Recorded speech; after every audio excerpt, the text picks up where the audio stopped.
Today we are talking everything solar. So we're helping Florida homeowners to learn what they need to know about solar in order to make educated decisions. And to help you today, we actually have Joe Nash from joenasolar.com and Brad Launs from Everything Solar.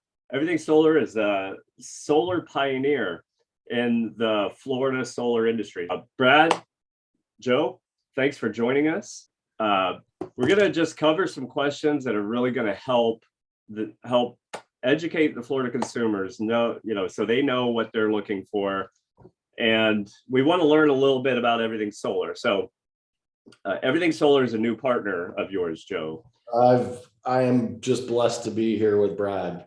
He's absolutely amazing and has been doing it for a long time. 36 years. Okay, 36 years in solar, so you've been ahead of the curve a bit. The capacity for solar in Florida is huge, but it's one of the states that has barely really tapped into what solar has to offer. Is that right? You got about 1% of the population of the state that has solar. That's how small it is still. The opportunity for solar is huge for homeowners that are just tired of rising electric bills, rate hikes year after year. What are the rates of increase with the current electric providers in Florida? FPL is raising rates 18% over the next 2.5 years. Oh my gosh. Yeah, it's quite significant. Duke has raised a pretty high percentage. OUC, they're all building solar power plants to make free energy for themselves. And while they're doing that, they're saying that's an expense that they need to pass on to the consumers. Kind of ironic. Right. So they're generating their solar, making themselves solar independent, while further, making the population of Florida more dependent.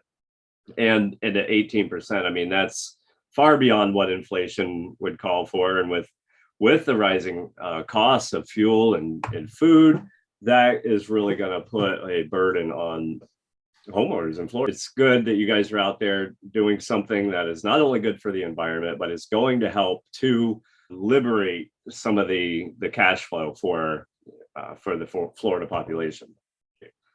So what made you get into the solar industry 23 years ago? A curiosity for generating free energy from the sun for something that we have to pay for every day was intriguing.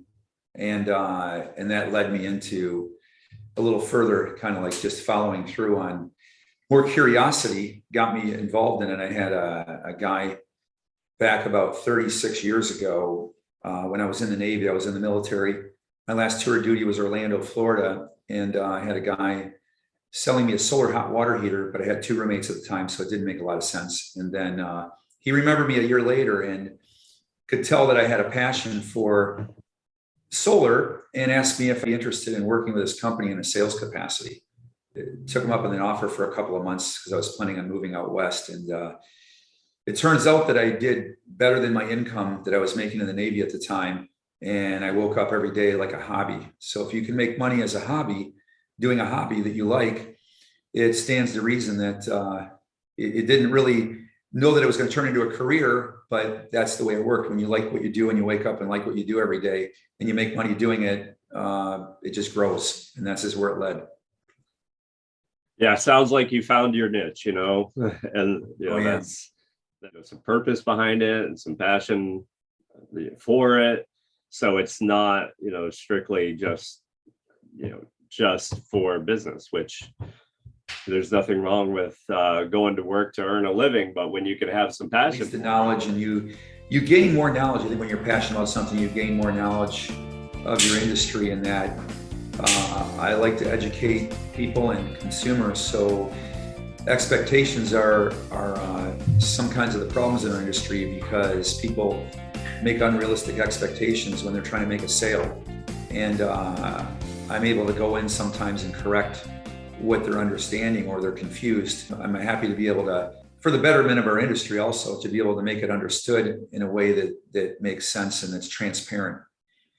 And for those of you that have been following my YouTube videos, now you know exactly why I'm sitting here next to Brad. Something that Joe's been bringing to these videos and to the Florida consumers is that level of transparency, setting the right expectations, making sure that people fully understand what they're getting to, what are the benefits, do those benefits outweigh the long-term costs? And many times they do, sometimes they don't. Joe's background in fraud protection is really relevant here because I know there are other companies out there that are making, like you said, those unrealistic expectations and sometimes even just not giving the truth around the solar installation. What have you learned the most working in the industry in regards not only to the future of solar, but also in regards to energy independence in general? Well, I think what's escalated over time is my electric bill. In the beginning, I had, when I was in my 20s, my electric bill with 2 roommates, bought my first house when I was 21, was $45 a month. And we were splitting that bill 3 ways. So my electric bill was $15 a month. So when you see the escalation of increases over the years exponentially, it's gotten to a point where it's really a small mortgage payment, what would have used to be a small mortgage payment on a house. Right. So the idea of offsetting, $40 a month was really cool when I was 25 years old, but now that turned into offsetting $300 and $400 a month. And what's incredible about it is that it's coming out of money that the IRS would have kept in your taxes every year. So you're getting money that you would have never been able to utilize or get back in any other way towards something that you have to pay out every day. And the return on investment has been fantastic, especially as the bills have escalated over the years. So it makes it really compelling when you have compelled income that has to leave your wallet every month, and you're now able to get a return on that money that you were essentially paying rent on, basically, just putting it out there, but not being able to deduct it or write it off. You're now getting a return on your investment, and you're getting equity in your house for something that the IRS would have kept. And you're using the utility company's money to recover the cost because it's the same money that you would have spent anyway. So that's pretty cool. That's the part that's fun. The warranties from the manufacturers have been significant. They're 25 years. We use mostly products that are 25 years across the board. So they're covered in terms of the coverage that they would have on their products and workmanship. And we also offer 25-year workmanship on everything that we do. So there isn't any hidden agendas behind anything as well, or any hidden expenses that would have to incur. If you can set up a 25-year energy independence plan like that, that's just a great idea, because like Joe and I have talked before, it's like you have this bucket that's your income and you're just plugging one of the holes. It's like you've got a leaky bucket, and anywhere you can plug that hole, you could actually take that money and turn it around and invest it in your retirement fund or whatever.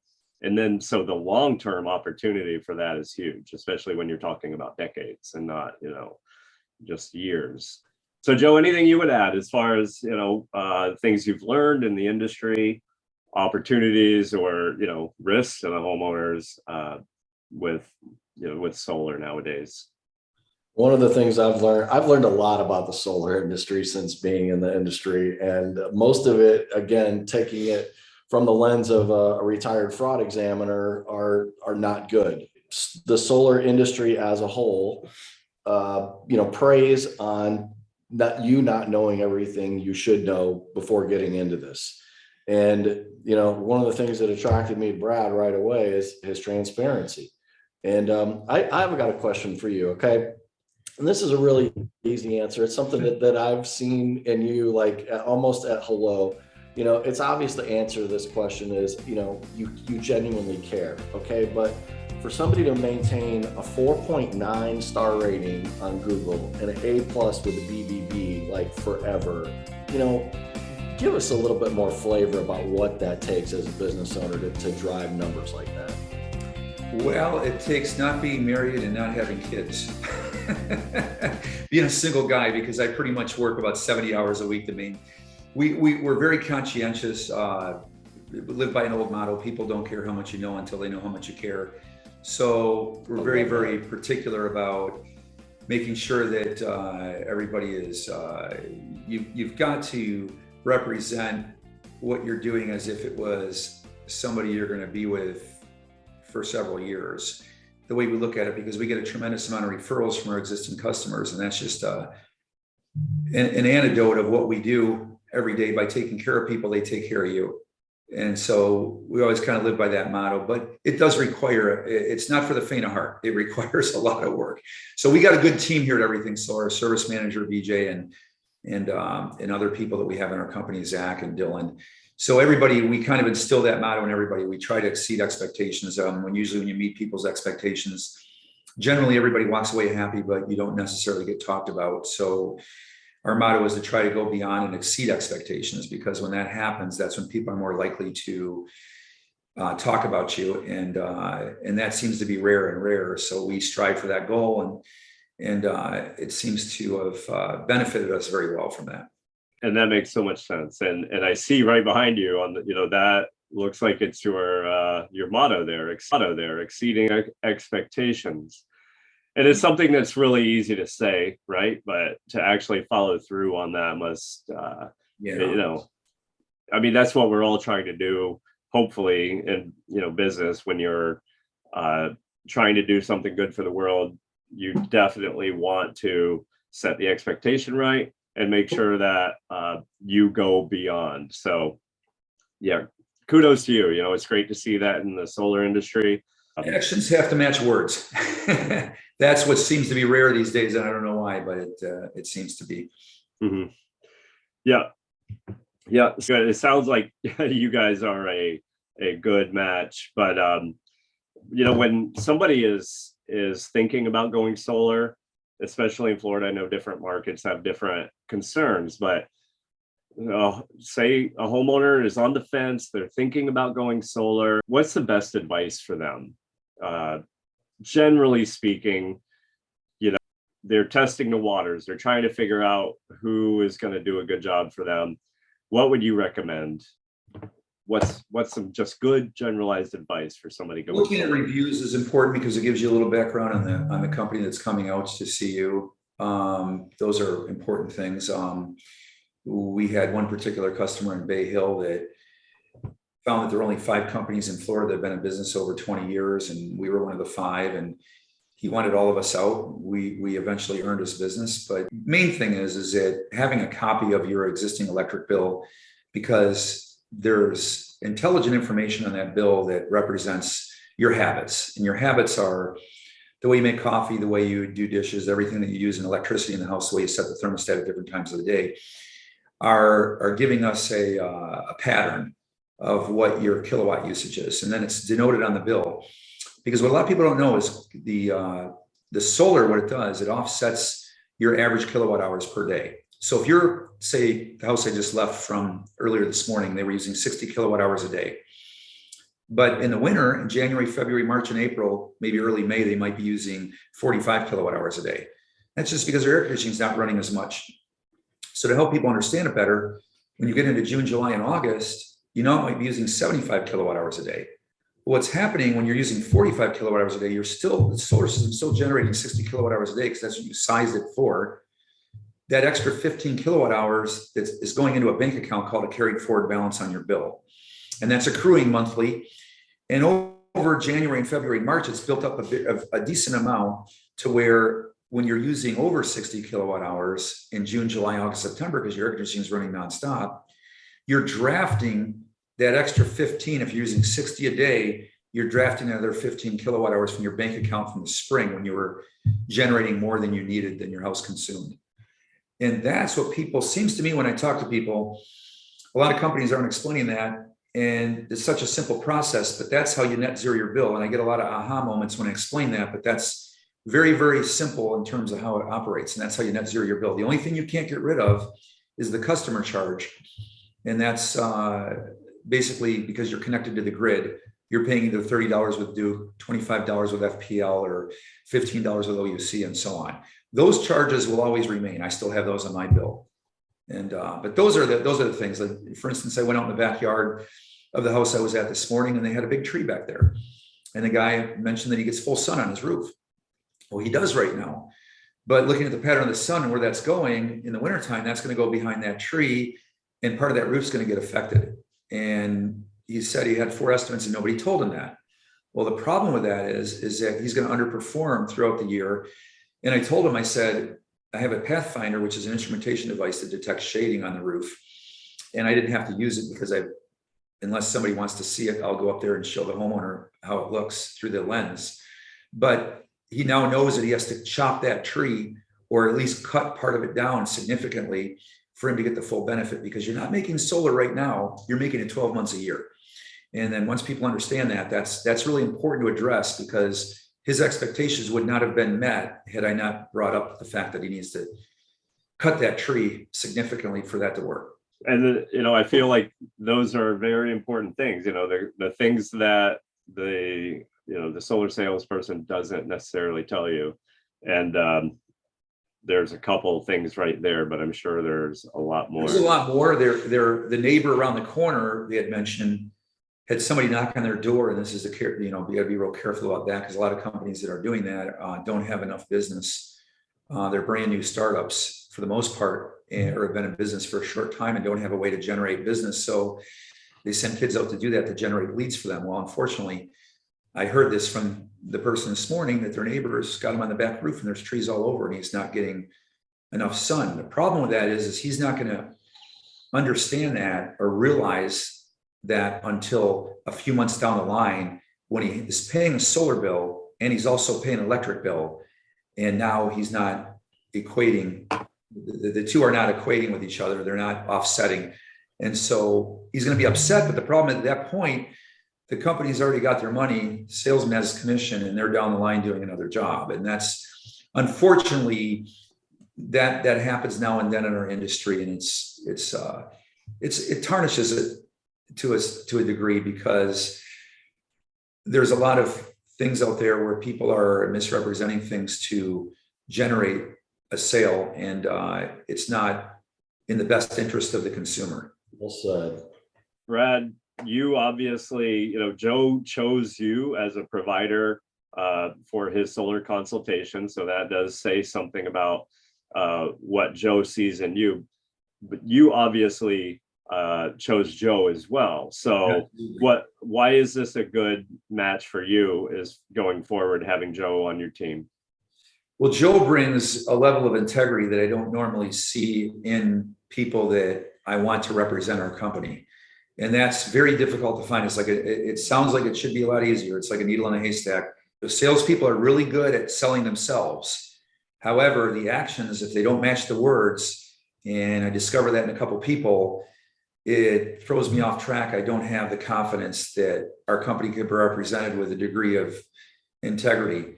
And Joe has demonstrated, throughout his conversation and his actions, his everything is above board. He's been highly ethical, and I find that that's a rare find these days. And I feel fortunate, just like we're doing the interview, but I feel fortunate to actually have him on our team, because I don't have to worry about looking behind my back or looking over my shoulders to see if something's going to come back and bite me because somebody made something that wasn't correct or said something that wasn't correct.